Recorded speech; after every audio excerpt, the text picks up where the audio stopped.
Assalamualaikum warahmatullahi wabarakatuh. Saya Viminati dari MBS 5H Profesional dengan NIM 195211387 akan menyampaikan materi tentang pengambilan keputusan. Di sini saya akan menjelaskan tentang konsep pengambilan keputusan yang terdiri dari pengertian dan jenis pengambilan keputusan. Lalu ada pengertian manajemen sains, jenis teknik manajemen sains, langkah-langkah metode ilmiah dalam manajemen sains, kegunaan manajemen sains dalam pengambilan keputusan, serta contoh real manajemen sains dalam pengambilan keputusan.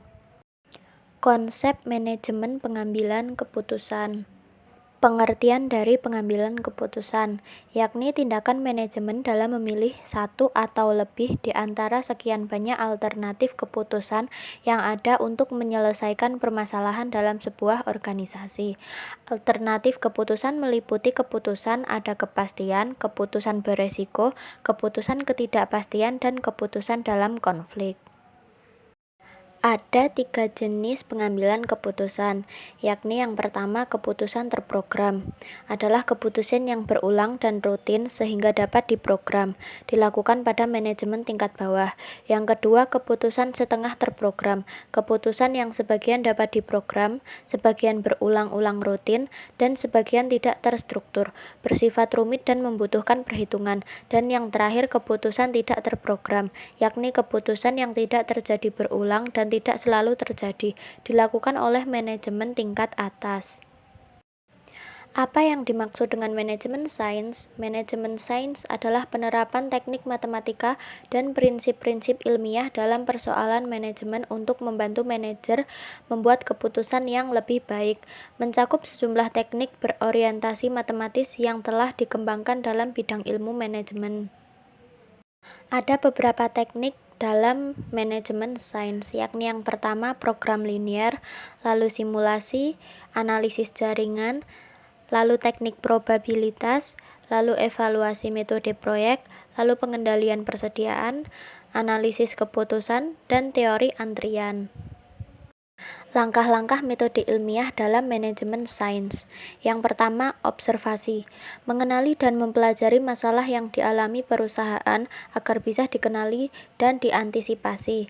Yang kedua, mendefinisikan masalah. Masalah harus dijabarkan dengan jelas dan singkat.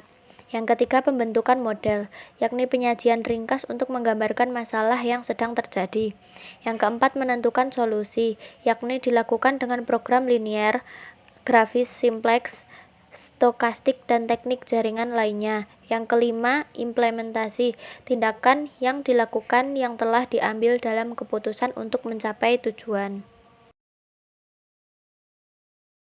Lalu kegunaan manajemen sains dalam pengambilan keputusan, yakni untuk menyelesaikan masalah-masalah yang dihadapi oleh seorang manajer, baik yang bergerak dalam sektor publik maupun swasta, dalam proses pengambilan keputusan dengan cara pendekatan model-model matematika. Contoh real manajemen sains dalam pengambilan keputusan. Suatu perusahaan memproduksi 3 jenis produk yang berbeda. Manajemen dapat menggunakan program linear untuk memutuskan bagaimana pengalokasian produk dengan sumber daya yang terbatas, tenaga kerja, mesin, dan sebagainya. Maksudnya, ada keputusan perusahaan dalam menggunakan kapasitas produksi hanya untuk satu jenis produk saja, ataukah jumlah yang sama pada ketiga produk, atau mengalokasikan jumlah daya dengan perbandingan tertentu. Terima kasih, sekian yang dapat saya jelaskan dan saya sampaikan. Mohon maaf apabila ada salah kata. Wassalamualaikum warahmatullahi wabarakatuh.